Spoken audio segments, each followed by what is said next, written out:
អ៊ុយក្រែនអាងថារុស្ស៊ីបានបាញ់សរុចមីស៊ីលនិងដ្រូនទ្រង់ទ្រាយធំជាតិថ្មីម្ដងទៀតលើបណ្ដាទីក្រុងរបស់ខ្លួននៅទូទាំងប្រទេសប៉ុន្តែរដ្ឋធានីគីវមានសភាពវាយប្រហារធ្ងន់ធ្ងរយ៉ាងខ្លាំងក្នុងការវាយប្រហារនេះមនុស្សជាច្រើនអ្នករងរបួសនិងស្លាប់ការវាយប្រហារតាមផ្លូវអាកាសទ្រង់ទ្រាយធំជាថ្មីម្ដងទៀតរបស់ទីក្រុងមូស្គូនេះក៏ត្រូវបានមើលឃើញថាវាយប្រហាររហូតដល់ទៅ12ម៉ោងជាប់គ្នានៅកណ្ដាលយប់រំលងអធិរាជពីថ្ងៃទី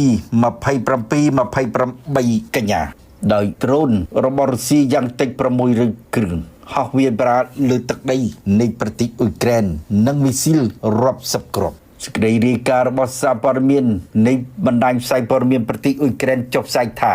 រដ្ឋធានីគីវជាមុខសញ្ញាធ្ងន់ធ្ងរដែលរុស្ស៊ីបើកការវាយប្រហារយ៉ាងខ្លាំងប៉ុន្តែក្នុងស្ថានភាពនេះអ៊ុយក្រែនអាងថាបានបាញ់ទម្លាក់ដ្រូនរបស់រុស្ស៊ី